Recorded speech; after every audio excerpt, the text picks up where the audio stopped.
But if I lay down and I play dead and I stay dead, maybe you'll get sick of being the monster out of my head, under my bed. Think you're some... Ya, timnas Indonesia tiba lebih awal di China. Media China pun terkejut. Efek Yom Ki-hun makin terasa. Puncaknya terjadi saat timnas Indonesia menghadapi China.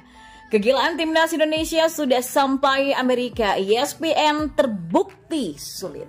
Simak selengkapnya di sini hanya di Kamus Bola bersama saya untuk Anda.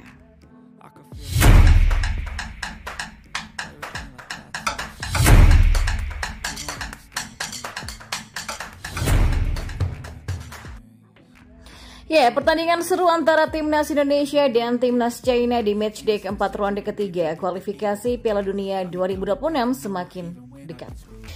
Laga yang akan digelar di Qingdao Youth Football Stadium pada Selasa 15 Oktober ini ternyata menyimpan cerita menarik di balik layar.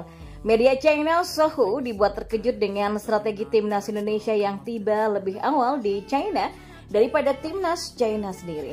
Hal ini terjadi karena timnas Indonesia menyewa pesawat charter dari Bahrain setelah pertandingan melawan tuan rumah pada Kamis 10 Oktober. Secara mengejutkan, tim tamu Indonesia sudah tiba di Qingdao setengah hari lebih cepat daripada timnas China yang merupakan hal langka dalam agenda internasional. Tulis Sohu dalam artikelnya. Ya, timnas Indonesia langsung terbang ke China setelah bermain imbang 2-2 melawan Bahrain. Sementara timnas China menempuh perjalanan yang lebih jauh dari Australia ke Qingdao. Sementara timnas China baru akan tiba di Sabtu pagi 12 Oktober. Timnas Indonesia sudah tiba sekitar sore atau petang pada Jumat 11 Oktober. Tulis Sohu lagi. Ya, strategi China yang memilih lokasi pertandingan di Qingdao yang jauh dari Beijing ternyata menjadi bumerang bagi mereka. Niat awal untuk membuat lawan kelelahan karena perjalanan jauh justru berbalik kepada timnas China sendiri. Timnas Indonesia dengan keputusan cerdas untuk menyewa pesawat charter justru memiliki waktu istirahat yang lebih banyak dan berpotensi untuk tampil lebih segar dibandingkan dengan timnas China sendiri. Meskipun China juga charter pesawat untuk pulang dari Australia, tapi jadwal penerbangannya sangat kaku. Situasi tim tamu yang datang lebih cepat mungkin akan mempengaruhi persiapan di situasi tertentu, tulis Sohu lagi. Ya, media China pun menilai bahwa ketibaan timnas Indonesia lebih awal bisa menjadi keuntungan tersendiri bagi Garuda. Kondisi fisik yang lebih prima bisa menjadi faktor kunci dalam menentukan hasil pertandingan. Sohu pun mencatat bahwa timnas Indonesia sudah menunjukkan keseriusannya dalam menghadapi pertandingan ini dengan melakukan persiapan yang matang. Ya, strategi cerdas timnas Indonesia ini tentu saja menjadi sorotan dari media China. Kita tunggu saja bagaimana strategi timnas Indonesia akan diterapkan di lapangan dan apakah hal ini akan menjadi faktor penentu kemenangan mereka atas timnas China. Dan kita beralih ke informasi bola selanjutnya. Timnas Indonesia memang meraih hasil kurang memuaskan saat bertandang ke markas Bahrain. Namun di balik itu semua ada hal positif yang diperlihatkan Garuda perihal kinerja lini depan. Ya, tim asuhan Sintayong harus puas bermain imbang dengan skor 2-2 dalam matchday ketiga grup C putaran ketiga kualifikasi Piala Dunia 2026 zona Asia pada Kamis malam kemarin. Dalam pertandingan di Stadion Nasional Bahrain, timnas Indonesia sempat unggul 2-1 lewat gol Ragnar Oratmangun dan Rafael Struijk yang membalas tendangan bebas spektakuler Ahmed Marhun. Namun jelang laga berakhir, tepatnya menit 90+9, timnas Indonesia kebobolan. Marhun mencetak gol dramatis di penghujung laga untuk memaksa kedua tim berbagi 1 poin. Ya, meski terkesan mendapatkan hasil yang kurang maksimal, timnas Indonesia terkhusus Sintayong patut bahagia dengan statistik berikut. Ya, kehadiran Yom Ki-hun sebagai pelatih penyerang di timnas Indonesia belakangan mulai menunjukkan efek positif. Setelah beberapa striker lokal mulai menunjukkan tajinya di BRI Liga 1, kali ini dua penyerang Garuda yang terlihat tampil cukup baik. Satu hal positif dari timnas Indonesia dalam laga ini adalah efisiensi lini depan Garuda. Ya, meski kesulitan melancarkan serangan balik, tapi setiap kesempatan yang didapat dimaksimalkan dengan baik juga. Dari 5 tembakan yang dilepaskan, semuanya tepat sasaran dengan 2 diantaranya berbuah gol Oratmangun dan juga dari Rafael Struijk. Aspek ini pun patut mendapatkan pujian dan tentu harus dipertahankan ketika timnas Indonesia bertandang ke markas China pada 15 Oktober mendatang. Dan kita beralih ke informasi bola yang terakhir. Kiprah timnas Indonesia di putaran ketiga kualifikasi Piala Dunia 2026 zona Asia mendapatkan pujian dari media Amerika Serikat ESPN yang mengapresiasi kemampuan skuad Garuda menandingi tim-tim terbaik Asia. Pujian tersebut muncul setelah timnas Indonesia menahan Bahrain dengan skor 2-2 di Bahrain National Stadium pada 10 Oktober 2024. Gol timnas Indonesia dicetak oleh Ragnar Ratmangun di menit 45+3 dan Rafael Struijk di menit ke-74. Sementara 2 gol Bahrain diciptakan oleh Mohamed Marhun di menit ke-15 dan 90+9. Maka dengan hasil ini, skuad Garuda menempati peringkat kelima klasmen sementara grup C mengumpulkan 3 poin dari 3 laga. Tampil di babak ketiga kualifikasi Asia Piala Dunia FIFA untuk pertama kalinya. Timnas Indonesia sudah menunjukkan kemampuan menandingi tim terbaik di benua ini. Mereka memulai Champions dengan menghadapi 2 tim kuat, yaitu Arab Saudi dan Australia yang tampil di Piala Dunia terakhir dan meraih beberapa hasil imbang, tulis ESPN.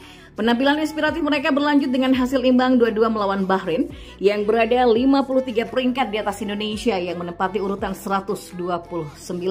Ya, skuad Garuda hampir mempermalukan tuan rumah Bahrain, tapi kemenangan sirna setelah Bahrain menyamakan kedudukan di menit-menit akhir. Gol itu terjadi setelah keputusan kontroversial wasit Ahmed Alkaf yang memperpanjang injury time dari 90+6 menjadi 90+9.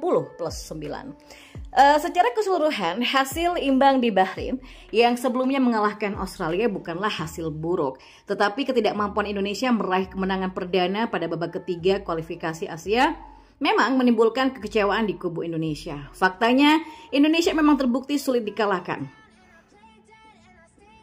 Meskipun dianggap sebagai tim underdog, tutup media tersebut. Nah, selanjutnya timnas Indonesia akan menghadapi China di Qingdao Youth Football Stadium pada 15 Oktober 2024 nanti.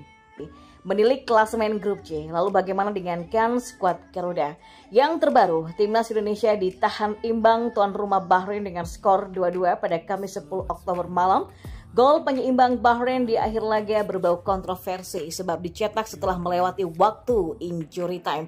Di klasemen grup C ronde ketiga kualifikasi Piala Dunia 2026 zona Asia sementara, timnas Indonesia berada di peringkat kelima dengan 3 poin dari 3 laga. Dan ini merupakan hasil imbang kontra Arab Saudi, Australia, dan Bahrain.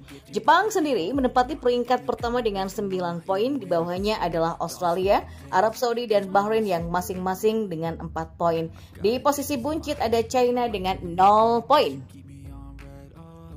Grup C ronde ketiga kualifikasi Piala Dunia 2026 masih menyisakan 7 laga lagi. Untuk diketahui, tim yang finish di peringkat pertama dan kedua akan dapat tiket langsung ke putaran final Piala Dunia 2026.